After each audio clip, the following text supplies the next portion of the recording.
అలాంటి సక్సెస్ఫుల్ రోజున ఈ రోజున శాసనసభ్యులందరూ ఈ క్రీడా సమ్మేళనం తాలూకు మన ప్రైజ్ డిస్ట్రిబ్యూషన్ కానీ అలాగే ముఖ్యంగా ఈ కల్చర్ ప్రోగ్రామ్ చూస్తే నాకు నేను చేసిన గబ్బర్ సింగ్ సినిమాలో నా పోలీస్ స్టేషన్ సీన్కి వచ్చింది, చచ్చిపోయాను నిన్న.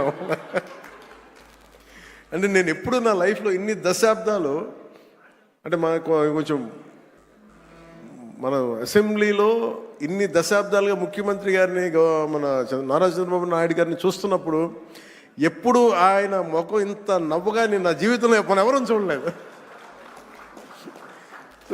అసలు ఎప్పుడు అంటే అంటే నవ్వే పరిస్థితులు ఉండవు. ప్రత్యేకించి ఇందాక మన గౌరవ శాసనసభ్యులందరూ కల్చరల్ ప్రోగ్రామ్ చేస్తూ ఉంటే ఒక నియోజకవర్గాన్ని బాధ్యత మోసే ఎమ్మెల్యేకి ఇన్ని బాధ్యతలు ఉంటే 175 నియోజకవర్గాలు, ఆల్మోస్ట్ ఒక ఇన్ని పార్లమెంట్లు, 25 పార్లమెంట్లు, ఒక రాష్ట్రం, ఇన్ని కోట్ల మంది జనం బాధ్యత మోసే వ్యక్తి నవ్వు రావడం అనేది ఉండదు. ఎప్పుడు లోపల ఎలా చేయాలి సమస్యను ఉంటుంది. అలాంటి వ్యక్తికి మీరు, అలాంటి బలమైన నాయకుడికి మీరు నవ్వు కలిగించినందుకు మనస్ఫూర్తిగా మీకు చేతులెత్తి నమస్కరిస్తున్నాం. ఒక సింపుల్గా చెప్పాలంటే మీరు చేసిన performance simple I can say wow. అసలు ఎంత ఆనందాన్ని ఇచ్చిందంటే నేను మర్చిపోయాను. నేను అసలు అంటే నేను ఇంటికి వెళ్ళి కూడా కొన్ని రోజులు నవ్వుకునే పరిస్థితి ఉంది నాకు. అంటే ఇది ఎంత అంటే ఇది మన ఒక్కళ్ళకి ఆనందం కాదు. ఇది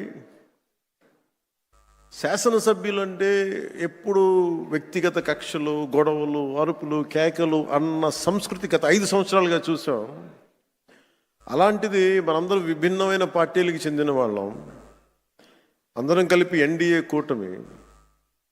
అలాంటి ఇదే వేదిక మీద అనుకుంటగా మన ఎన్డీఏ కూటమి మొత్తం ఆ రోజున పురంధేశ్వరి గారు కానీ నేను కానీ అందరం ఆ రోజున గౌరవ ముఖ్యమంత్రి గారిని ప్రతిపాదించినప్పుడు ఒక కొత్త ఆశ కలిగింది. రాష్ట్రానికి 5 కోట్ల మంది ప్రజలకి, దేశానికి ఒక బలమైన, ఒక సమర్థవంతమైన నాయకత్వం ముందుకు వచ్చింది నడిపించడానికని. ఈ రోజున సమర్థవంతమైన నాయకత్వమే కాదు, ఆనందాన్ని పంచే నాయకత్వం కూడా శ్రీ నారా చంద్రబాబు నాయుడు గారిలో చూసాం.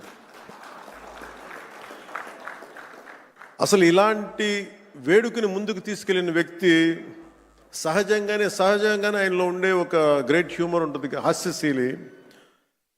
శ్రీ చింతకాయ మన గౌరవనీయులు స్పీకర్ శ్రీ చింతకాయల అయ్యన్న పాత్రుడి గారి పాత్ర ప్రశంసనీయమైంది. ఎందుకంటే ఆయన కనుక పూనుకోకుండా కానీ ఉండుంటే ఇంత ఆనందాన్ని మనకి లభించే అవకాశం ఉండేది. మనస్ఫూర్తిగా చింతకాయల అయ్యన్న పాత్రుడి గారికి మనస్ఫూర్తిగా సందర్భంగా నేను ధన్యవాదాలు తెలియజేస్తాను.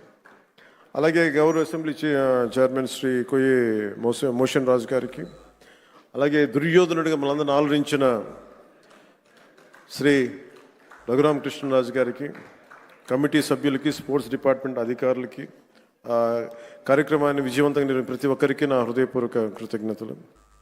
ఈ 3 రోజుల పాటు మన శాసనసభ్యులు cricket, tennis, shuttle, volleyball, kabaddi, athletics, tug of war అనే క్రీడల్లో ఉత్సాహంగా పాల్గొనే